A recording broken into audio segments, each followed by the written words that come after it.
പോറ്റി മുതൽ തന്ത്രി വരെ കേസിന്റെ നാൾ വഴികൾ.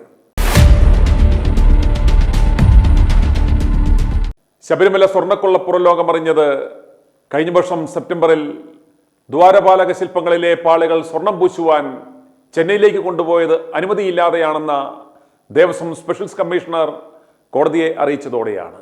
ഇതേ തുടർന്ന് ശ്രീകോവിലിലെ സ്വർണം പൂശലുമായി ബന്ധപ്പെട്ട 2018 മുതലുള്ള മുഴുവൻ രേഖകളും ഹാജരാക്കുവാൻ ദേവസ്വം ബോർഡിന് ഹൈക്കോടതി നിർദ്ദേശം നൽകി.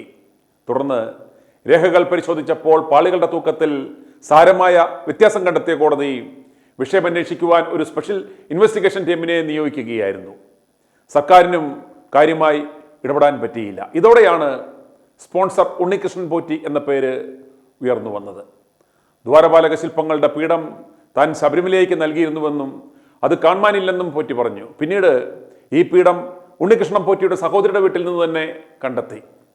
തുടർന്ന് നടന്ന അന്വേഷണത്തിലാണ് 2019 സമാനമായ ദ്വാരപാലക ശില്പങ്ങൾ കൊണ്ടുപോയെന്നും സ്വർണം പൂശിയത് എന്നതൊഴിവാക്കി ചെമ്പുപാളികൾ എന്ന് രേഖപ്പെടുത്തിയാണ് ചെന്നൈയിലെ സ്മാർട്ട് ക്രിയേഷൻസിൽ എത്തിച്ചതെന്നും കണ്ടെത്തിയത്.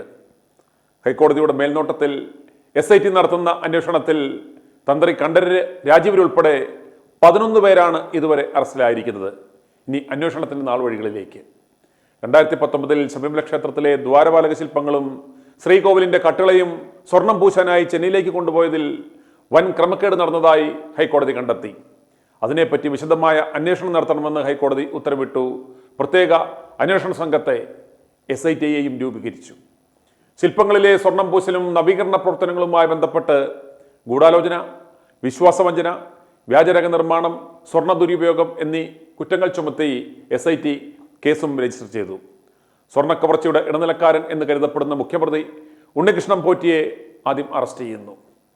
തിരുവിതാംകൂർ ദേവസ്വം ബോർഡിലെ ചില ഉദ്യോഗസ്ഥർക്കും ബോർഡ് മുൻ അംഗങ്ങൾക്കും കേസിൽ പങ്കുണ്ടെന്ന് കണ്ടെത്തുന്നു.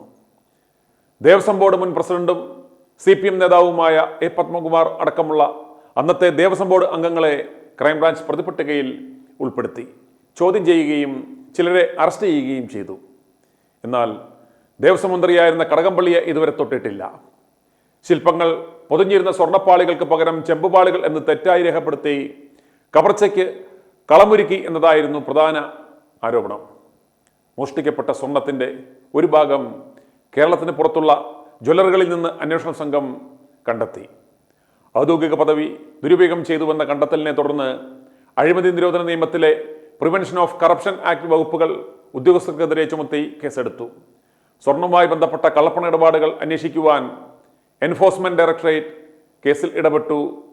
ശബരിമല തന്ത്രി കണ്ഠരര് രാജീവരുടെ അറസ്റ്റോടെ കേസ് വഴിത്തിരിവിലേക്ക്. അറസ്റ്റ് തന്ത്രിയിൽ തട്ടി നിൽക്കുമോ, അതിനപ്പുറമുള്ള വൻ സ്രാവുകളിലേക്ക് അറസ്റ്റ് നീളുമോ എന്ന് ഇനി കണ്ടറിയണം. ഇതുവരെ അറസ്റ്റിലായവർ ഇവരാണ്. ആദ്യ അറസ്റ്റ് ഒക്ടോബർ 17 പ്രധാന പ്രതി ഉണ്ണികൃഷ്ണൻ പോറ്റി. ഒക്ടോബർ 23 ശബരിമല മുൻ administrative officer Murari Babu. October 31 മുൻ executive officer D. Sudheesh Kumar. November 7 മുൻ തിരുവാഭരണം കമ്മീഷണർ KS ബൈജു.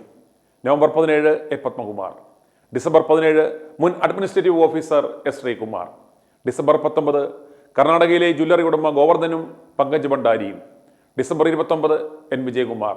ജനുവരി 9 കണ്ഠരര് രാജീവര്. പക്ഷേ ഇവരെല്ലാം ചെറിയ കണ്ണികൾ മാത്രം.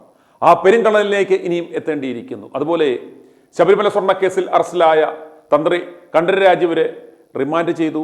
ജനുവരി 23 വരെയാണ് തന്ത്രിയെ റിമാൻഡ് ചെയ്തത്.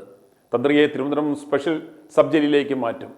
13 ജാമ്യാപേക്ഷ പരിഗണിക്കും. i2i News, an eye for truth.